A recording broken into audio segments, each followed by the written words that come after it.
It's an LMV thing.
Good morning, ladies and gentlemen. On behalf of the commanding officer, Marine Corps Air Station New River, welcome to the retirement ceremony for Lieutenant Colonel William Oren.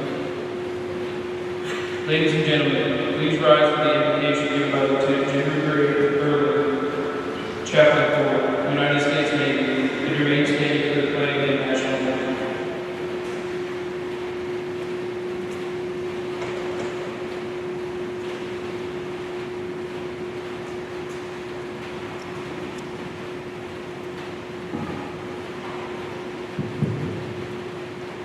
Let us pray.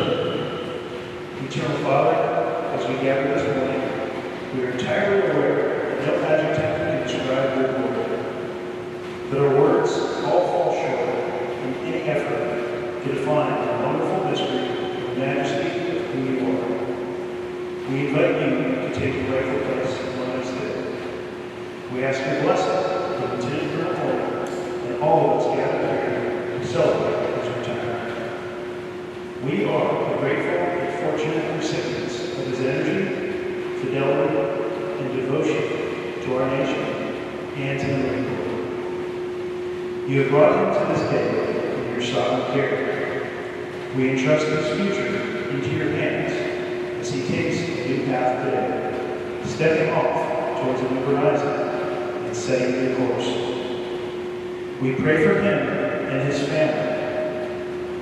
Grant them the wisdom to embrace all the unknown variables and the zeal to seize each new sunrise and the tenacity to live with enthusiasm and purpose on each coming day. We ask you to keep his body healthy, his mind sharp, and his spirit open to your still, small voice. We ask you to bless him and keep him, and that your face shine upon him, and grant him your grace. We pray, Lord, kindly upon him, and give him your peace. In your precious name we pray. Amen.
Ladies and gentlemen, please remain standing for homage to General Gary L. Thomas, USMC, retired.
The President of the United States takes pleasure in presenting the Legion of Merit to Lieutenant Colonel William Oren, United States Marine Corps, for service as set forth in the following.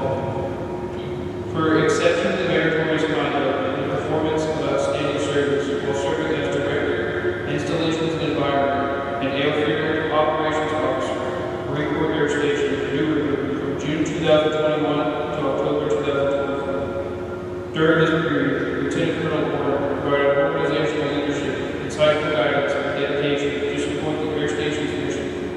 As the Installations and Environment Department Head, he advanced the Air Station in its 10 commands by spearheading innovation in aviation and support facilities through the management of billions of dollars worth of enhancements, including high-level military construction projects, renovations, and maintenance projects encompassing 1,375 facilities and structures aboard the air station.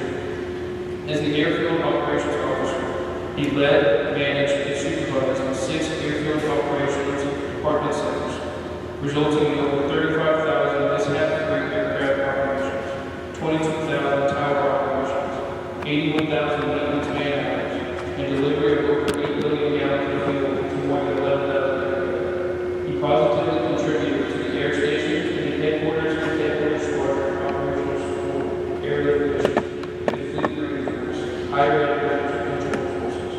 Lieutenant Colonel Oren's superior performance of duties culminated his 22 years of honorable and dedicated military service. By his determination, perseverance, and selfless dedication to duty, Lieutenant Colonel Oren reflected great credit upon himself and upheld the highest traditions of the Marine Corps in the United States Navy service.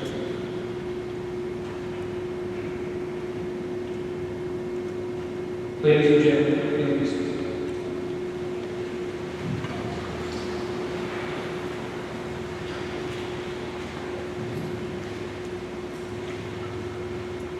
Certificate of Retirement from the Armed Forces of the United States of America. To all who shall see this presence, agree.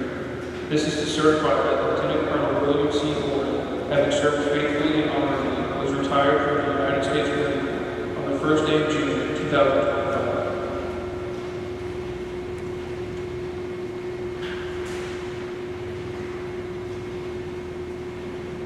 Donald J. Trump, congratulations as you retire from the United States Armed Forces. Thank you for your contributions to the safety and security of America. As you open this next chapter in your life, I hope that you feel tremendous pride of your service to our nation and that you continue to find ways to invest in the community and our country. Alani and I send our best wishes for continued success in all your future endeavors. May God bless you, our brave military service members, and our heroic veterans. Sincerely, President Donald J. Trump.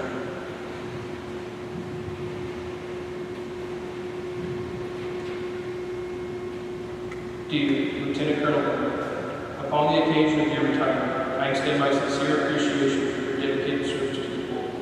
During your career, the Marine Corps has been involved in combat, and it has been because of Marines like you that the Corps has acquitted itself so well in battle. High standards of excellence in conduct and performance have long been our hallmark, and with them, a unique spirit that sets us apart. You can be proud to have been a part of that legacy, to have attained your grade in an organization such as yours. And recognizing your long and dedicated service to the Corps, we cannot fail to acknowledge the contributions of your family over those many years. Long and frequent separations are a way of life for us, and it takes a very special kind of family to share that many hardships with us. We owe them our deepest gratitude. As you leave our active ranks, go with the knowledge that your distinguished service will have everlasting influence and has earned you a legion of friends and fellow Marines who wish you well in the coming years. The Corps is better because you serve, and our nation can stand proud because it produces Marines like you. I speak for all Marines and wish you good health and good fortune. Simplified. General U.S. Eric M. Smith, Commandant of the Marine Corps.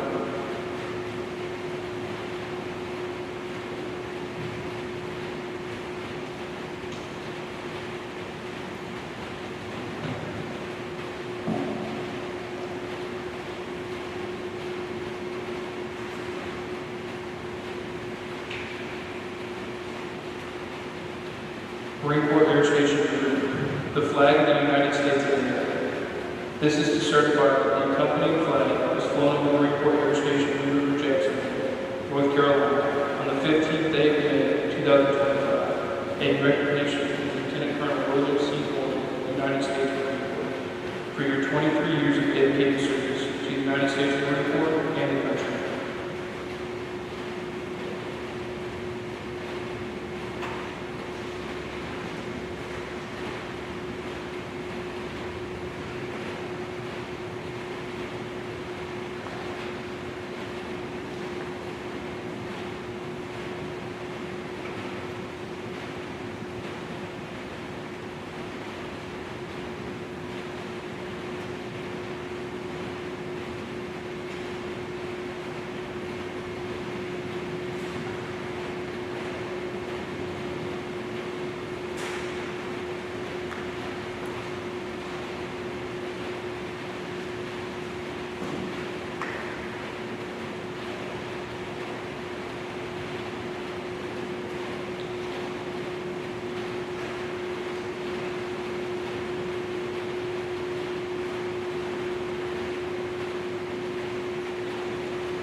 United States Marine, Commanding Officer of Marine Corps Air Station New River, takes great pleasure in presenting the certificate of appreciation to Jane R. Oren. Please accept my grateful appreciation for your unfailing support and understanding that helped make possible my husband's lasting contribution to the Corps and this command. You have a unique role as an active duty service member, wife, and mother.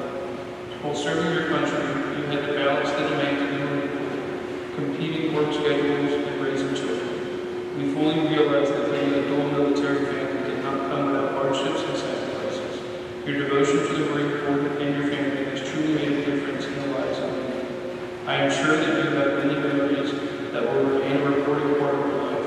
You have earned Marine Corps Air Station River's grateful appreciation for your unselfish, faithful, and devoted service. On behalf of the Marine Corps and the Marine Corps Air Station River, we thank you.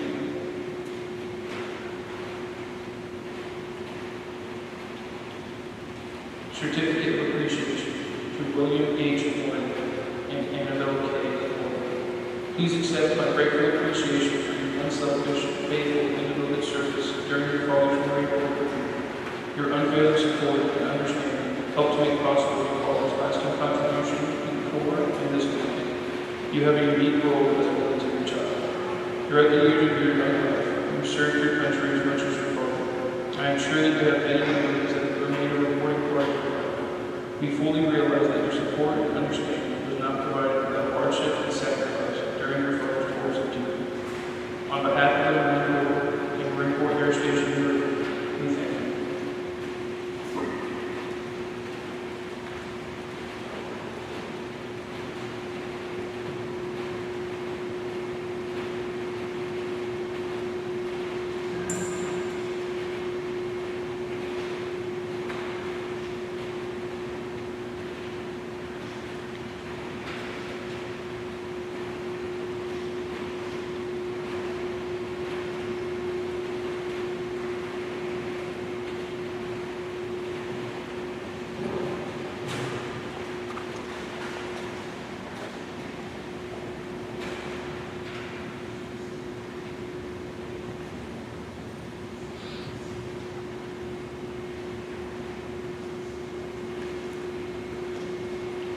At this time, flowers are being delivered to Lieutenant Colonel Jane Oren and their daughter Annabelle. The challenge coin is being delivered to their son William.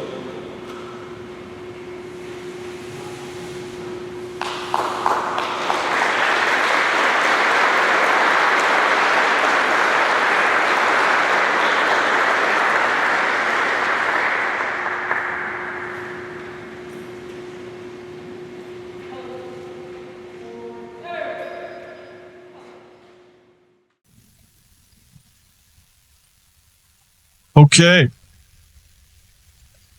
Well, good morning, everyone, and welcome to the retirement ceremony for Lieutenant Colonel William Oren. I know that in addition to family, there are many old colleagues and squadron mates in the audience today. Thank you for traveling to New River to be with us. I'd like to say a special welcome to Lieutenant Colonel Jane Oren and their children, William and Annabelle, as well as Colonel Garth Burnett, Colonel Bill Gordon and his wife Martha, Lieutenant Colonel Brandon Brown. We've got Mrs. Joe Baxter, and finally, Mr. Wu Kuk Wu, excuse me. William's father, Colonel Steve Oren, United States Marine Corps and a former infantry officer, is unable to be with us today, but I know he's very proud of his son's accomplishments and has been a great source of encouragement to William over the years. It's a tremendous privilege for me to participate in the retirement from the Marine Corps of a man that I greatly enjoyed serving with and whose capabilities I came to admire. This ceremony gives us the opportunity to celebrate the many accomplishments of Lieutenant Colonel Oren, tell a few sea stories, and reflect on what it means to be a United States Marine. It's also about recognizing the contributions and sacrifices of Jane and the rest of the family over the years. William has experienced great success throughout his career, but this would not have been possible without the love and support of Jane. As many here already know, Jane is also a Marine officer who has had a very successful career in her own right. No one knows better than her the challenges associated with military service. That the Orens have such a wonderful family is a tribute to her and the ability of the two of them together as dual serving members to meet many challenges as a team. Let me tell you a little bit about Upgrade. He's a graduate of Texas A&M. He's one of the few Marines you'll ever meet who has served in combat both as an infantry officer and an attack pilot. His first assignment was as a platoon commander with 3rd Battalion, 6th Marines, and during that assignment, he deployed to Iraq twice. He then became an infantry instructor and JTAC at Marine Aviation Weapons and Tactics Squadron 1. He was selected for flight school, and after earning his wings, he became a Cobra pilot and was assigned to HMLA 469. And while with Vengeance, he deployed to Helmand Province in Afghanistan and to Westpac twice as part of the unit deployment program. As a Cobra pilot, he held all flight leadership qualifications and several senior leadership billets in the squadron. Based on his performance, he was assigned to HMX-1 as a presidential helicopter pilot. More on that in just a moment. Finally, he has made significant contributions as the airfield operations officer and the Installation and Environment Director right here at Marine Corps Air Station New River. I first met Upgrade when he was a young instructor at MCAS 1. In short order, however, I will tell you that he became recognized as one of the best joint terminal attack controllers in the Marine Corps, earning his broadsword number. He played a key role in bringing an entire infantry battalion to support the Weapons and Tactics Instructor course for the first time. One of the things I noticed about him, even as a junior officer, was that he had great leadership ability. He was well liked, and he's the type of officer that Marines wanted to follow. I appreciated the way that he treated others, and I noted that he had a way of making Marines feel special. I'm confident that his leadership has had a direct positive impact on hundreds of Marines, and it's the type of leadership that causes young Marines to stay with the Marine Corps for an entire career. Interestingly, he accepted orders to MCAS 1 while talking to his company commander on the radio while he was on patrol with 3-6. He had no idea that there was even a Marine Corps Air Station in Yuma. But he knew about MCAS 1's reputation as the aviation center of excellence. Now, William will tell you that his greatest accomplishment at MCAS 1 was meeting his future wife, Jane. All I know is I had two outstanding officers, and I still recall the great contributions that each of them made to the team. Their superior performance continued in the fleet and throughout their careers. Not surprisingly, both of them were distinguished graduates at Command and Staff College. But that's not all. Upgrade's many talents also include matchmaking, apparently. While at Command and Staff, he set up his Aunt Martha on a date with his future uncle, Colonel retired Bill Gordon, who had served in Vietnam with the 9th Engineer Battalion. Interestingly, the commander of that battalion, Lieutenant Colonel Vic Perry, USMC, now deceased, had been Bill's CO when he was a lieutenant and later became a great family friend to Martha and William.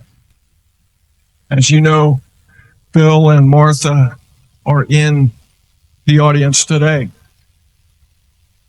Later, as I mentioned, Lieutenant Colonel Oren was assigned to HMX 1 as a presidential helicopter pilot. For those who know something about that unit, you know that only the best Marines receive that assignment, and they're entrusted with the highest security. To serve at HMX 1, regardless of position, is the honor of a lifetime because you serve the office of the President and the Vice President of the United States. Everything's always very well planned, rehearsed, and scripted.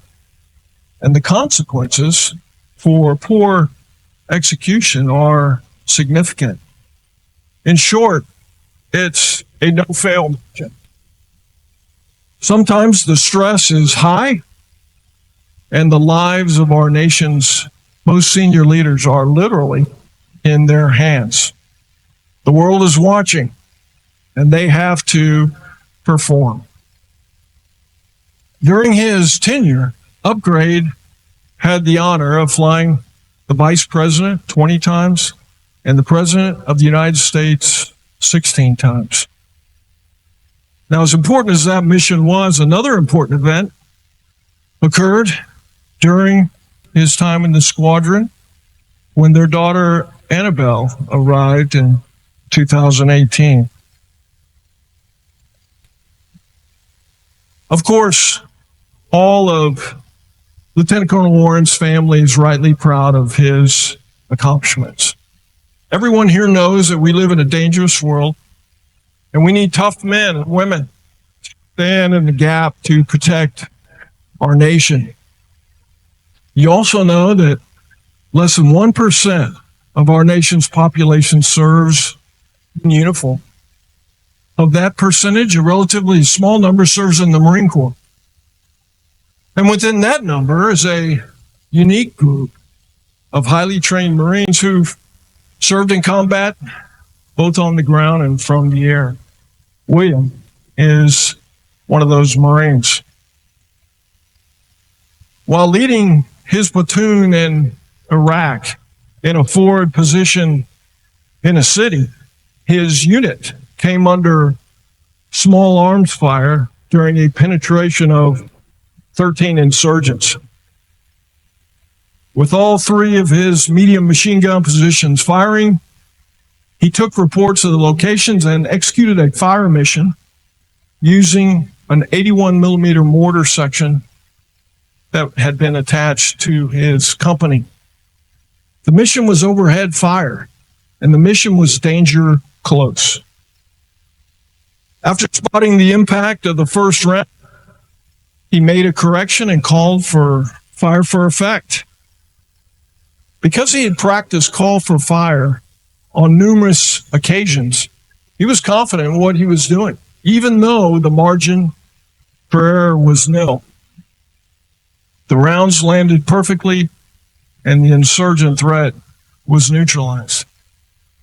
Many of us have seen leaders make timely decisions like that under very dangerous circumstances.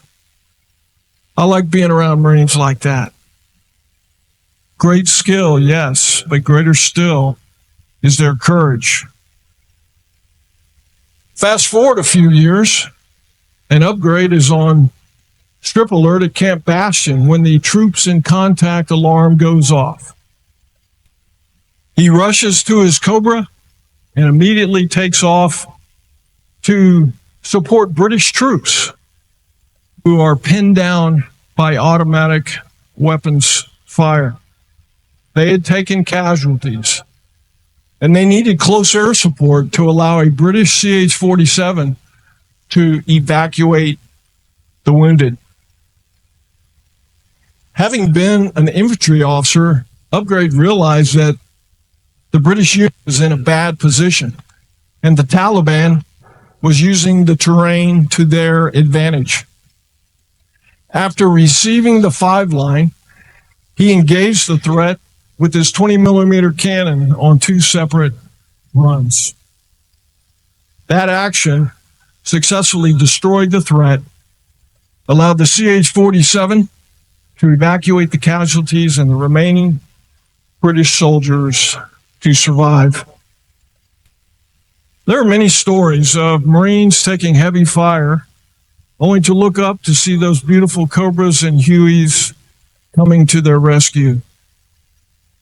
These aircraft are piloted by individuals who understand that the situation is sometimes dangerous, and yet they remain overhead until the mission is complete. William's not only one of those individuals, but he's been a leader in his community for many years. Now, these stories highlight the types of contribution that the Marine Corps makes to the nation. The Marine Corps is an organization that this nation can count on to fight and win. It's also an institution that the people of this country can trust. It's that institution because of the kind of Marines like Lieutenant Colonel Oren, the kind that are always ready and always faithful. These young men and women have selflessly served our nation, endured long separations from family, courageously faced the dangers that their duty demanded, and they fought extremely well. Marines like William did their part to help protect our nation from attack over the past 2 decades. As Secretary Mattis put it, they were willing to sign a blank check over to the American people, payable with their lives. To William and Jane, we wish you all the best as you begin the next chapter of your lives. Thank you for your service and sacrifice in the defense of our nation. You've done your job to the best of your ability, and you've done it exceptionally well. You've also taken care of your family, and you've taken care of your fellow Marines. In the years ahead, you'll be able to look back with great satisfaction on your accomplishments. Remember also the bonds that are formed through shared adversity and success. These bonds are unique to the profession of arms and in many ways are the most rewarding aspect of military service. To the Oren family, thank you for loaning us your son, your husband, and your father for the past 2 decades plus. Our nation is safer because of people like William, and the Marine Corps is a much better organization because of his willingness to serve. Fair winds and following seas, and Semper Fidelis. Thank you, Jared. I appreciate that. Thank you.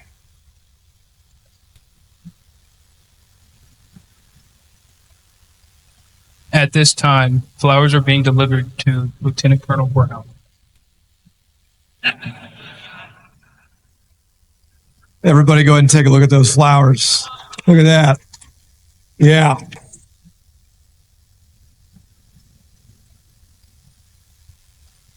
Before we get started on comments, Color Guard, could you go to rest, please? There you go. Thank you. Friends, family, thank you, Marines, sailors. Thanks for coming here today. Listen, Coastal Carolina is a great place. It's been a great place to my family, and it's got everything. It's got golf, it's got fishing, it's got, you name it, you can do it. And there's always something to do. There's a drawback between 1 April and 1 October. There's a 75% chance of a thunderstorm every day, and there's a 100% chance of that. So this is why this is indoors. But one of the things about Coastal Carolina is it's hard to get to. It's not easy. Whether they were, bringing Marines in railroad in World War II here, or you're driving from DC or coming from Texas, it's not easy to get down here, which is probably why this place is still so special. And it does not have the conveniences of San Diego and Washington, DC and other places like that. So it means the world to me and my family that everyone came out here today. And for the large facility staff from Marine Corps Base Camp Lejeune, don't think for a second that I don't know. There are Maximo tickets piling up right now, and the people that do that are right here. So I'll keep this brief. I got that flower idea from Colonel Morgan. Remember the post in relief? You gave the Sergeant Major's husband the flowers. That was awesome. So thanks, sir, for that. General Thomas, Catherine, thank you for coming out from North Texas. It means the world to me and my family, and I'm glad I came to your office a few months ago, General. And Catherine, like we talked last night, I remember you distinctly from MOTS 1 because you made everyone feel special, and you knew everyone's first name, and you reminded me of being a little kid watching, my mom with Marines when she was a SEAL's wife. So thanks for coming out. For the family, Jane, I'm sure that, 2MEF has run out of intel stuff right now because you're not there, or they're not printing off maps or whatever goes on over there in the vault. Thanks for being out here today for all that stuff. William Henry, thanks for being here, buddy. Enjoy the coin. Annabelle, I know it was the zoo trip today at school, and you're upset, but I really appreciate you being here. We'll go to a zoo later. It's all good. Aunt Jill, thanks for coming from Aubrey. That's in North Texas, by the way, for out here. And I know life's been tough for the family, lately. And I appreciate you coming out here, and it means the world to me. And funny enough, Jill was at my dad's retirement in 1995. So thanks for coming out, Jill, for that. Martha, Bill, thanks for being here from Warrenton. If anyone has been to Marine Corps Command and Staff College, resident or non-resident, for the last 15 years, you probably ran into my Uncle Bill, great American. And if you ever want to know everything about the Revolutionary War in South Carolina, today. That's your guy right there. He knows all about it. So thanks, Bill, for coming out. Tuck, I'm going to talk about Tuck Woo for a minute. My late mother always said, you never know who you're talking to. And the Woos were family friends of the Kellys, my mother's family, for many years. And because my grandfather worked at the Engineering Research and Development Lab in Fort Belvoir, Virginia, and met Harry Woo, Tuck's father. His father is one of the most important men of the 20th century no one's ever heard about. He was the United States Army's intelligence service in World War II in the Pacific. He was from China. He was cover story. He was a captain in the Army.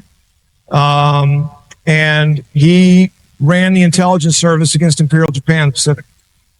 After that, he joined the CIA, and he worked in the technologies branch, where he developed infrared film and infrared cameras. So every time I looked through the gun sight of a Cobra on a FLIR, I thought of his dad.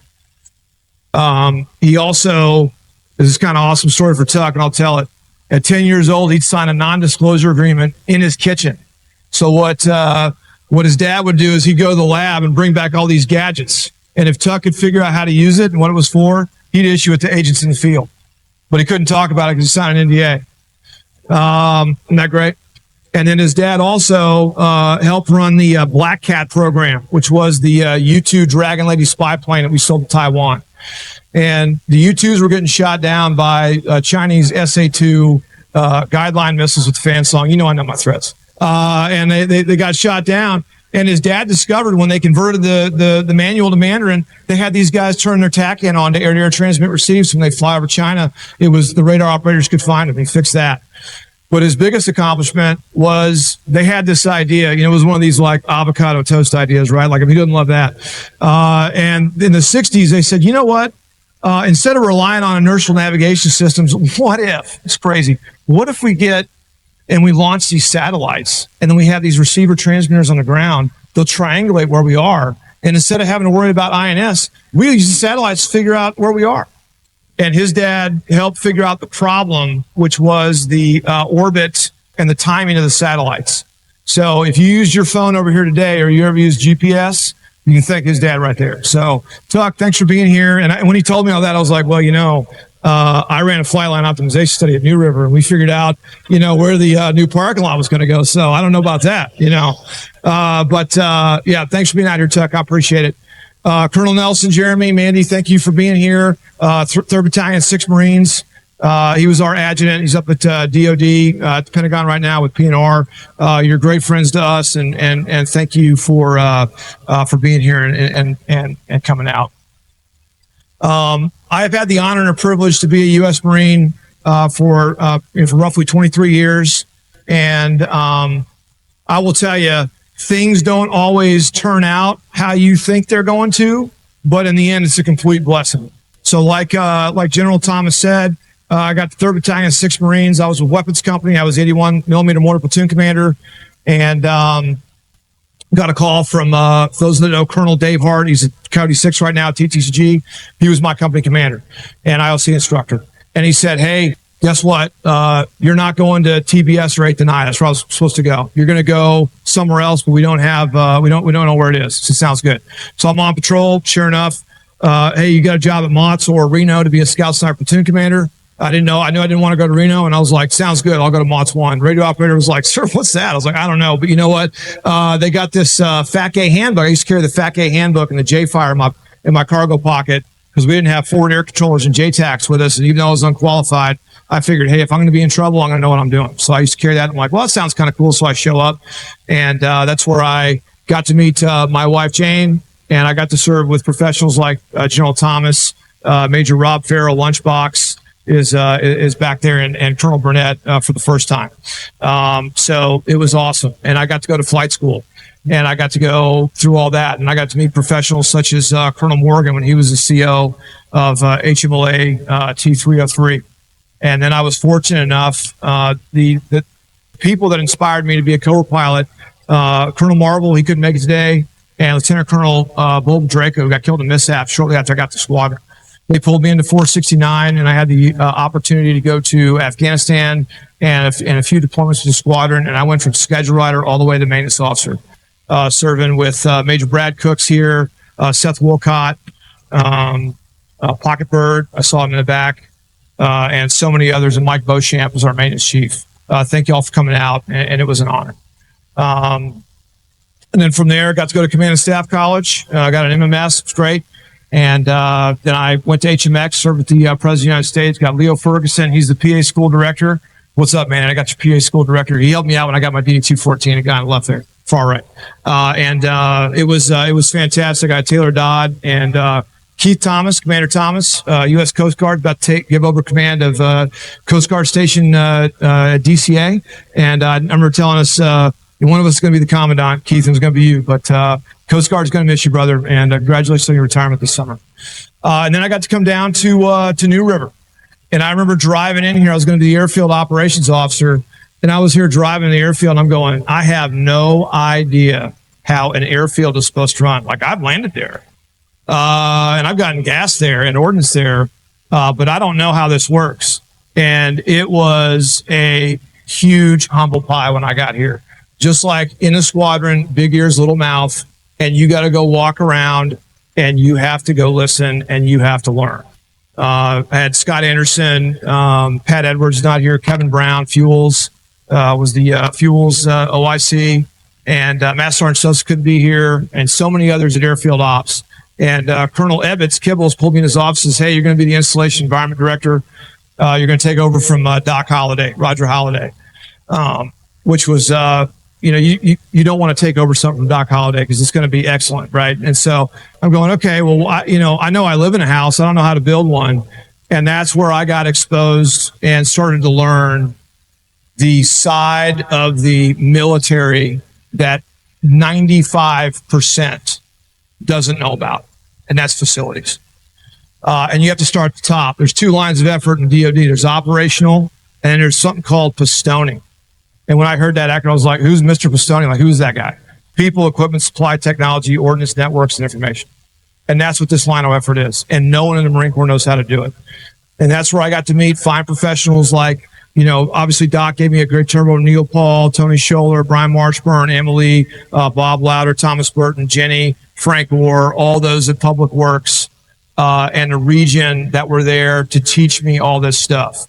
And as I was talking to General Thomas last night, the thing that makes this job so hard is you have to learn all of the language that the facilities folks use. And then you have to translate that back to the FMF and explain why this isn't done, this is not done, this is why we don't have this, we don't have that. But more importantly, when I was flying a Cobra, flying a president, I didn't know we had an Undersecretary of the Navy. I didn't know we had a Deputy Commandant for Programs and Resources. I didn't care. All I was worried about was doing what I needed to do in the aircraft. But you better believe Upgrade got online and watched, as fun as it was, the Undersecretary of the Navy's budget proposal to the President for 2024. Because in this job, and I'm serious, and you better believe I read the Federal Acquisition Regulations 203. If you ever want to go to sleep one night, man, just pull that thing up. And because you have to be able to deal with a leaky toilet at a barracks, and then 5 minutes later get a phone call and says, hey, DCP&R is briefing your milk on your hangar, wants to know why X, Y, and Z is the way it is. And the answer is like, well, I don't know. It's in the binder. You got to know that. And when those people come down to these installations and you get your 35 seconds with them and they say the infamous words, how may I help? You better be able, when you say, can you help me with this, that you've thought of this 15 levels above your head.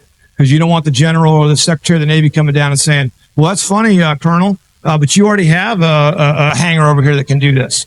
So it's been exceptionally challenging. It's very rewarding.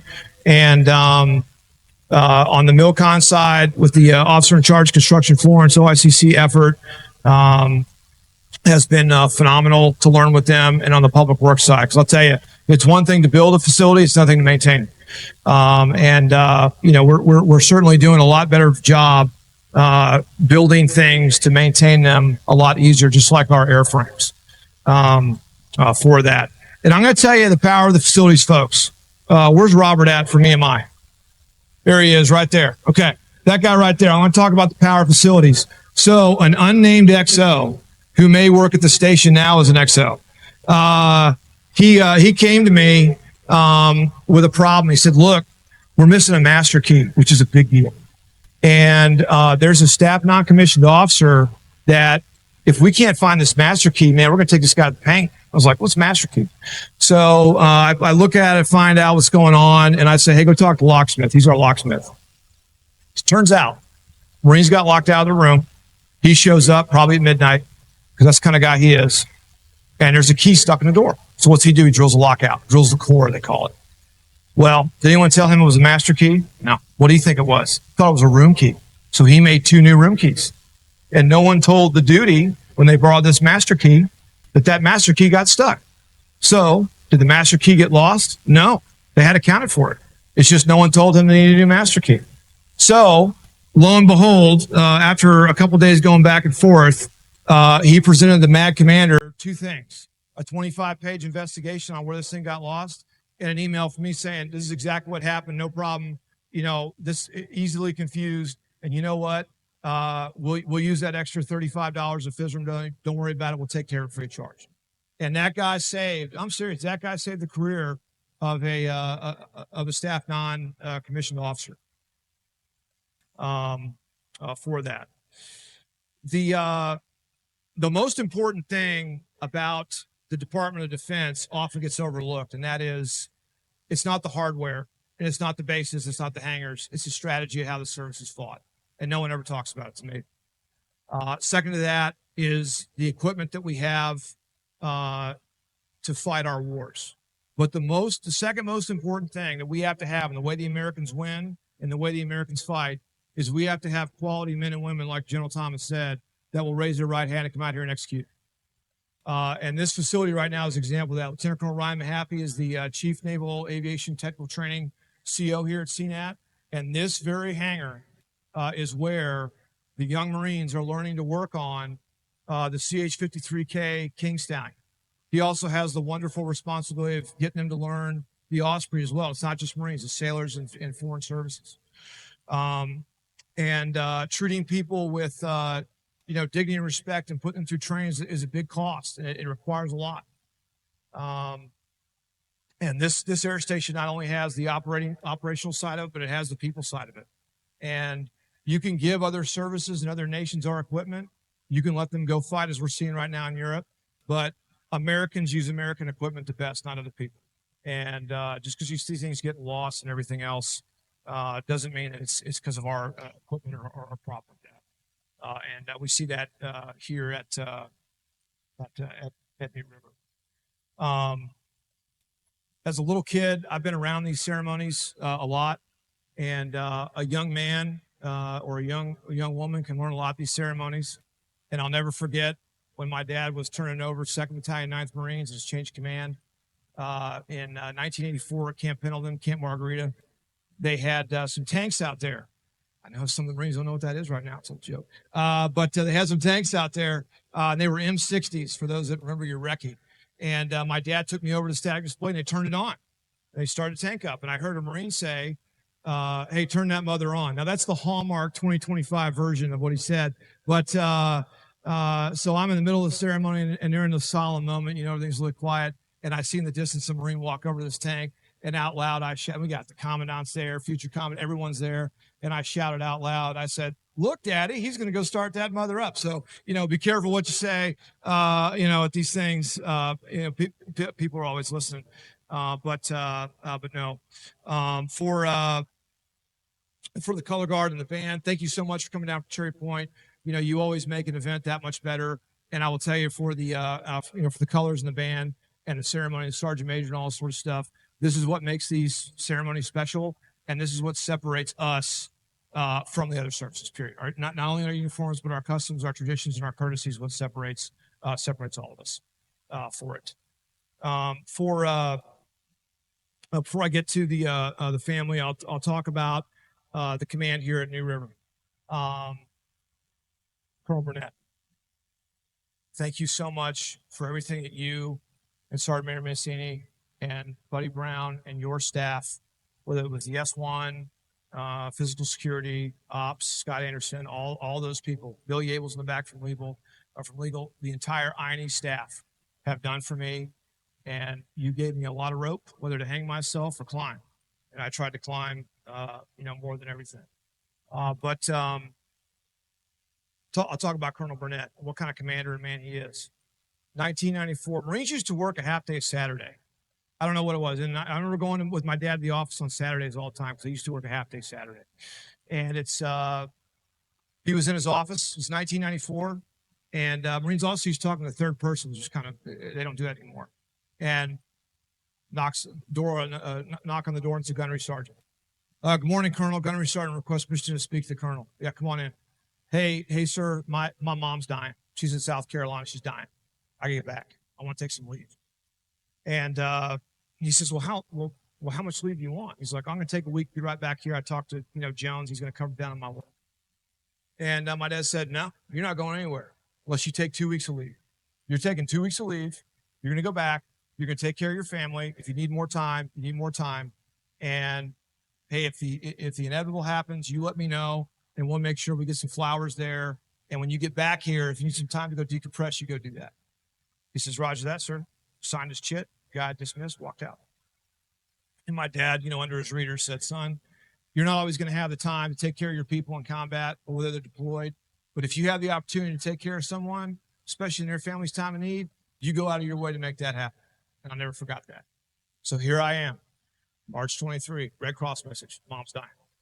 When did you get back here to Decatur, Texas? I was just northwest of Fort Worth, about 45 minutes. Go see Colonel Burnett. Hey, sir. He's like, upgrade. I heard about the Red Cross message, my man. What do you need from us? I was like, well, sir, I think I'm going to drive the family down. Jane was going on a trip to San Diego. I'm going to drive the family down, be there for about a week, come back. He's like, a week? He goes, brother, the paperwork? He goes, He goes, you take 2 weeks. And then when you get back here, if you need to take a third, take a third. Let me know when the funeral is. We'll get flowers there. And, if you need to take some time on the backside, you take care of it. The runways are going to stay here, and all these problems with all these buildings will be here when you get back. You go take care of your family. I said, Roger that, sir. Signed out on leave. I'm sure I was late, so Jasha and all them in S1 and HHS probably helped me out. Then I went down there. And my dad, often asks me how the Marine Corps is, and he can't be here today. He can't travel, so I'm wearing his dress blues. This is the blues he wore when he retired in 95. But if he was here, I'd say, Dad, they do make Marines like they used to. And if anyone wants to know what a colonel looks like, one's sitting right there. So thank you for everything, sir, and I appreciate it. For the Fleet Marine Force, thanks for being great customers. We try our best to do everything we can for you. And I know we always can't give you everything you want, but, be sure we're absolutely trying. For the facilities folks out here who've traveled, thank you for showing me the ropes. Thanks for being there for me. Thanks for listening. And thanks for incurring all this knowledge on me and being patient. I very much appreciate it, and I'll never forget it. You have an impossible job, and no one knows about it, especially environmental. See, Bob, thanks for coming out. For the New River staff, thank you for everything. And for the family, thank you again for coming. And Jane, I love you. William and Annabelle, thank you for being great dependents. And for Jane, there's only one Oren that was a full bird colonel. That was my father. And I'm moving on, and I'm going to sidelines. And Jane is selected to do that herself. So I got my dad's Eagles for you, honey, and whatever month this year that is, I can talk about that. You pin on, I'll be there, and you'll be able to wear it. So thank you. For the Marine Corps, I will say that I saw this in 2015. That was kind of badge and ribbon envy, because a lot of the young officers coming up didn't get to go to Iraq. They didn't go to Afghanistan. They didn't do all this stuff. And it was kind of like, hey, you got to be a professional in your trade. And you know what? Time and circumstance, no one can tell you that. When General Thomas checked into 451 VMFA, the warlords, in 1986 or whatever it was, no one ever told him, hey, I need you to go in the vault today and look up what a high-speed anti-radiation missile is, because you know what? We're not going to war with the Soviets. We're going to go to war with the Iraqis, and you're going to lead the harm strike with 55 or whatever aircraft it was into Baghdad. Some of you know that. No one told him that. No one told him that. And no one told my father when he shipped off to Vietnam, hey, The U.S. Navy is going to reactivate a battleship, and you're going to be in the back of an OV-10 doing a call for fire mission, and you know what you're doing. No one told me that. So I will tell you, war is terrible. I hope you never get to go, but you will be kicking yourself if you are not the master of your trade and your profession and your preparation. And you have to know everything possible, no matter what. And if you can't do that, you will fail and you will let your fellow Marines down, and that's not a good feeling. So the best thing to do is to be as prepared as possible. And I would rather not go to combat or war ever, but be ready to go and be prepared than have to sit there on the ship or on the plane going, man, I sure wish I had time to open my classified pubs to look at how the missile comes off the aircraft or whatever it is. So do your best and try as hard as you can and try and be emotionally and mentally prepared for war. Because you know what? Like anything violent, it will happen very quickly. And you will never know it. And you will get sent to Desert Storm, or you'll get sent to the FLOT like Roger Holiday, shooting at Iraqi tanks with a TOW missile. And it will happen very quickly. So be prepared. I hope your time doesn't come, but if it does, if you're prepared and you learn those lessons, then you'll get out there and you will perform. So many have come out here today. I don't have time to thank everybody, each individual. This means the world to me. I know everyone's staring at the Mission Barbecue over there. I want to get a fan to blow the smell this way, so y'all were, cooked in. So please, after the ceremony, we have a reception here in the hangar, and it's meant the world to me for y'all to come out. And thank you very much. God bless every one of you, and Semper Fidelis.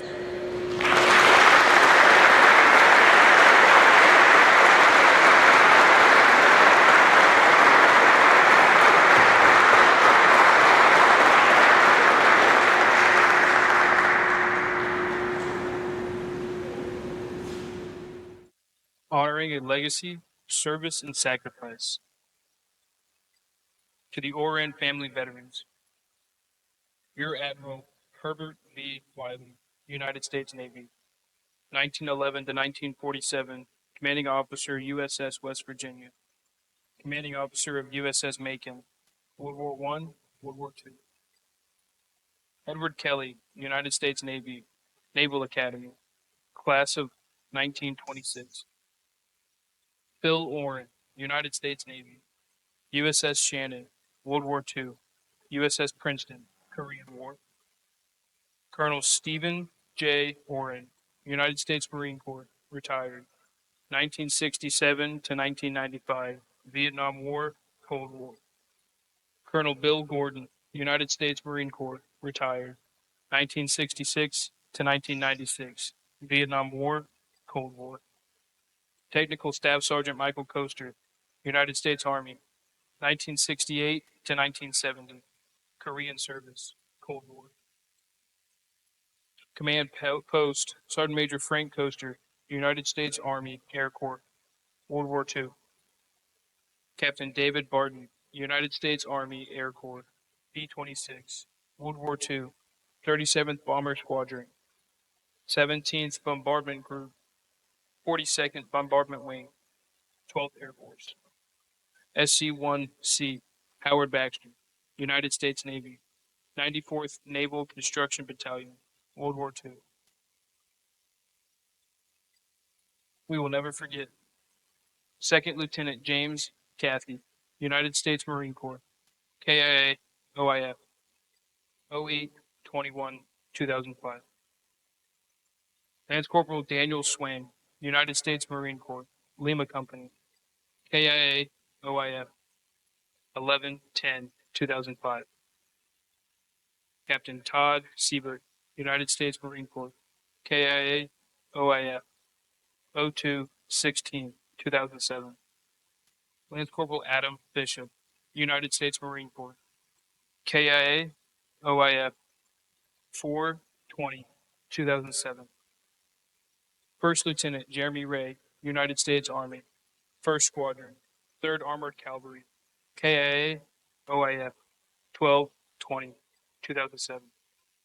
Major Jeffrey Bland, Captain Thomas Heitman, United States Marine Corps, HMLAT 303, 09-19-2011.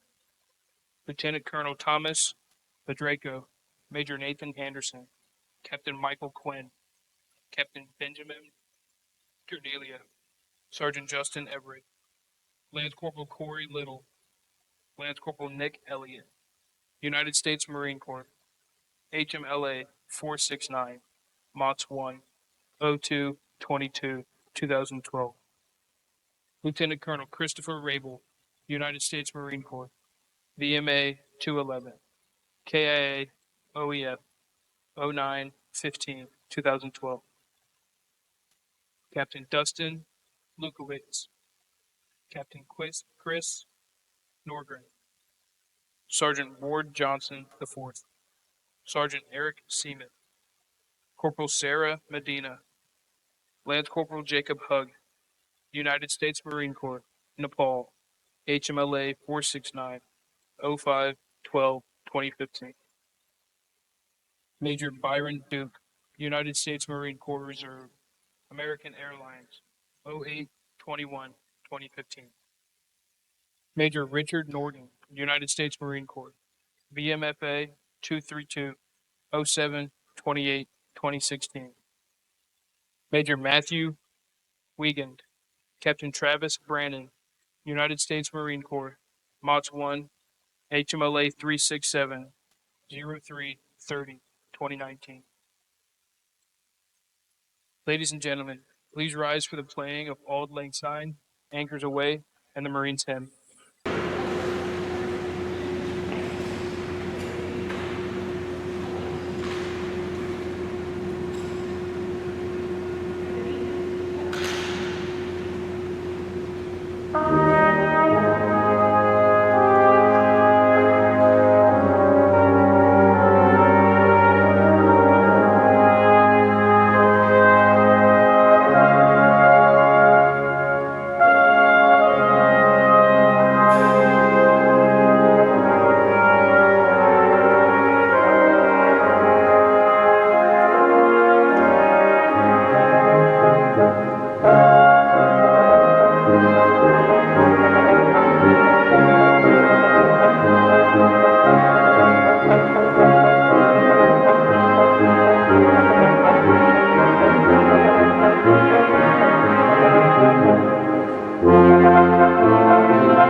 Ladies and gentlemen, this concludes today's ceremony.